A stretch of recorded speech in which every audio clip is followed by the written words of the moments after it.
Hi అండి, అంజనా తెలుగు వారిలో స్వాగతం. ఈరోజు మనము పచ్చిమిరపకాయల పచ్చడి తయారు చేసుకుందామండి. ఇది పురాతనమైన పచ్చడి అండి, చాలా టేస్ట్గా ఉంటుంది. ఇందులో ముందుగా మనము కొంచెం మినపప్పు, జీలకర్ర, ధనియాలు ఇవి కొంచెం వేయించుకోవాలి. చూడండి, ఇలాగా కొంచెం వేయించుకోవాలి. ఇలాగా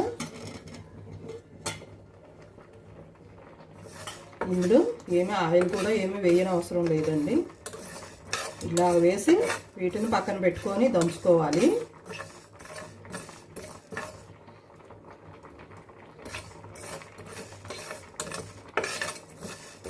చాలా సింపుల్గా చాలా రుచిగా ఉండే పచ్చళ్ళు, కూరలు ఉంటాయండి అంజనా తెలుగు వరల్స్లో. అమ్మ చేతి వంట అంజనా తెలుగు వరల్స్ చాలా బాగుంటాయండి. లైక్ చేయండి, షేర్ చేయండి, సబ్స్క్రైబ్ చేయండి. చూడండి, ఇలా కొంచెం వేగాయి. వీటిని తీసి పక్కన పెట్టుకొని పచ్చిమిర్చి వేయించుకుందాము.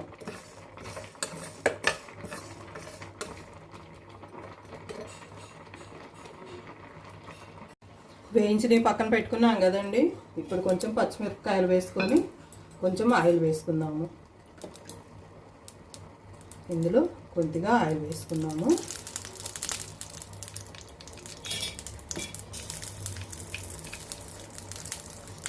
చూడండి, చిటాపటా అంటూ ఉంటాయి, బాగా వేగుతాయండి. కొంచెం సేపు వేయించుకుంటే కొద్దిగా ఘాటు పెట్టుకోండి, లేదంటే కొంచెం పగిలే అవకాశం ఉంటుందండి. పచ్చిమిరపకాయ కొంచెం తొడిమి తుంచడం కానీ కొంచెం ఘాటు పెట్టడం కానీ చేస్తే బాగా వేగుతాయండి.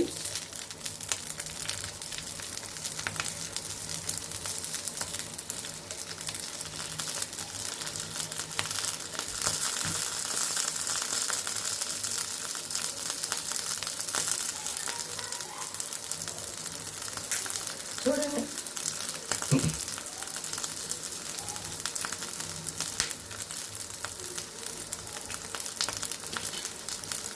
చూడండి, ఇందులోనే కొంచెం చింతపండు కూడా ఇలా కొద్దిగా వేసుకున్నాము. ఎందుకంటే కొంచెం మెత్తబడుతుందండి, మిరపకాయల్లో వేస్తే కొంచెం మెత్తబడుతుంది. చక్కగా వేగినాయండి. మీ కామెంట్లు చెప్పండి, ఎందుకంటే మీ కామెంట్లు మాకు కొంచెం బలాన్ని ఇస్తాయండి.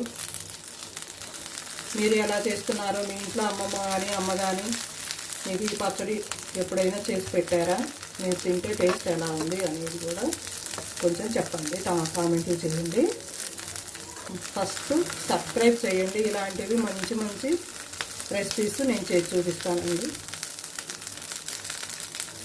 ఇవేదో వీడియోస్ కోసము, లైక్స్ కోసము వాటి చేసింది కాదండి. ఇంట్లో మామూలుగా మనం చేసుకునేదండి. చాలా మంచి ఆహారం, అంతేకాదండి కొత్తగా నేర్చుకునే ప్రతి ఒక్కళ్ళకి యూజ్ అవుతుందండి నేను చేసే రెసిపీ.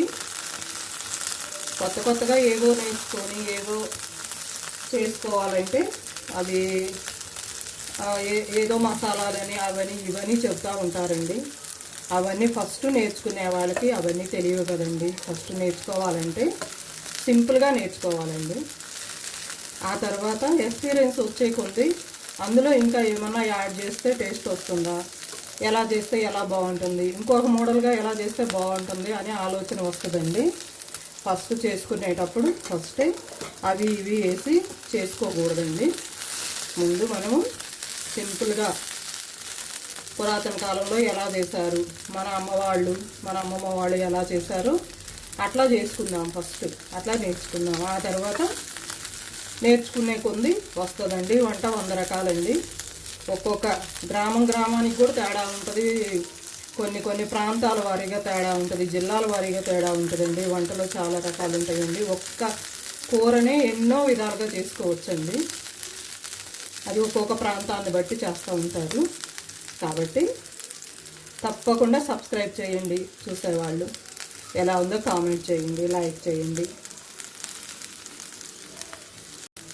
వేగినాయండి.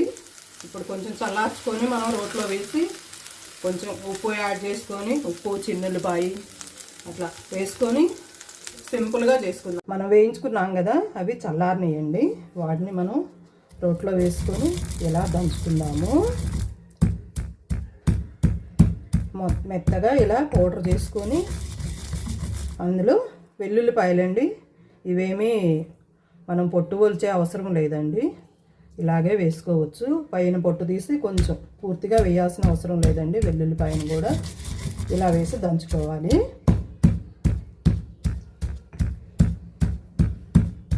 ఆరోగ్యం చాలా ముఖ్యమండి. మంచి ఆహారం తినటం, మంచి ఆరోగ్యంగా ఉండటం. ఏ పని చేసుకోవాలన్నా డబ్బు కావాలండి. డబ్బు సంపాదించాలంటే ఆరోగ్యం కావాలండి. ఈనాడు సమస్యలు చాలా ఎక్కువైపోయినాయండి. డబ్బుతో సమస్య ఎక్కువైంది కదండి. కాబట్టి ప్రతి పనికి మనకి డబ్బు అవసరం అండి. ఆ డబ్బు సంపాదించాలంటే ఆరోగ్యంగా ఉండాలి కదండి. ప్రతి ఒక్కళ్ళు, ఆడవాళ్ళు ముఖ్యంగా ఫైనాన్స్ విషయంలో చాలా స్ట్రాంగ్గా ఉండాలండి. చూడండి, ఇప్పుడు మనం ఇందులో చింతపండు కూడా పచ్చిమిరపకాయల్లో వేసుకున్నాం కదా, దాన్ని కూడా కొంచెం మెత్తగా నూరుకుందామండి. ఇట్లా నూరుకోవటం వల్ల మెత్తగా అయిపోతుంది. ఇందులో వేసి తర్వాత పచ్చిమిరపకాయలు కూడా వేసి బాగా మెత్తగా నూరుకుందామండి. కొంచెం సాల్ట్ వేసుకొని మనం వేయించుకున్న పచ్చి మిరపకాయలు కూడా వేసి ఇలా నూరుకున్నాం కదండి. అది కొంచెం పెద్దల్లిపాయ చిన్న ముక్క అండి, పెద్దల్లిపాయ ముక్క కూడా ఇలా వేసుకొని కొంచెం ఇట్లా నూరుకుంటే చాలా మంచి టేస్ట్ వస్తుందండి. ఇట్లా కచ్చా పచ్చాగా కొంచెం వేసుకోండి. చిన్నుల్లిపాయ వేసాము, ఉప్పు వేసాము, కొంచెం పెద్దల్లిపాయ వేసాము, చాలా మంచి రుచి వస్తుందండి. మీరు ఇందులో సరిపడా సాల్ట్ వేసుకొని ఒకసారి టేస్ట్ చేసి సాల్ట్ సరిపోకపోతే చూసి వేసుకోండి. వీడియో స్కిప్ చేయకుండా చూడండి, పూర్తిగా అర్థమవుతుంది. అంతేకాదండి, ఇందులో మనము టమాటా వేసుకోవచ్చు, చింతకాయ పచ్చడి వేసుకోవచ్చండి. ఎలాగైనా మనం వాడుకోవచ్చండి. అచ్చంగా పచ్చిమిరపకాయల పచ్చడి మనకి గిట్టలేదు, కడుపులో మంట వస్తుంది అనుకుంటే అలా కూడా చేసుకోవచ్చండి. కొంచెం చింతకాయ పచ్చడి, టమాటా కానీ అలా కూడా వేసుకోవచ్చండి. కానీ అసలు పచ్చిమిరపకాయల పచ్చడి అంటే ఇదేనండి. పూర్తి పచ్చిమిరపకాయల పచ్చడి అంటే మొరటి పచ్చళ్ళు అండి ఇవన్నీ. వెనకటివి మన పెద్దవాళ్ళు అప్పుడు చేసుకున్నవండి ఇవన్నీ. చాలా మంచి టేస్ట్ వస్తుందండి. చూడండి ఎలా వచ్చిందో, చాలా బాగుందండి. టేస్ట్ చేశాను నేను, ఉప్పు కూడా సరిపోయిందండి. కారం, ఉప్పు అన్నీ సమానంగా ఉన్నాయి. మీకు కావాల్సిన విధంగా మీరు టేస్ట్ చేయొచ్చండి.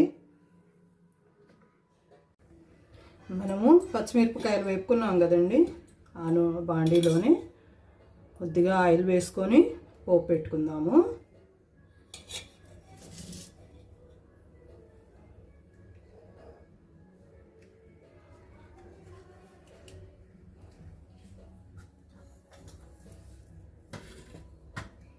ఆయిల్ హీట్ అవుతుందండి. ఇప్పుడు కొంచెం ఆవాలు, కొద్దిగా మినపప్పు, కొద్దిగా జీలకర్ర, ఎండుమిరపకాయ వేసుకొని పోపు కాలిన తర్వాత మనం నూరు పెట్టుకున్నాం కదా,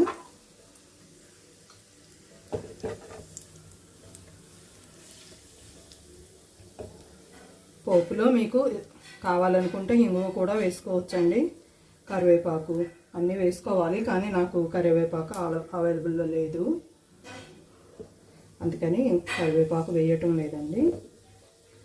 చూడండి కాలిన బాగా.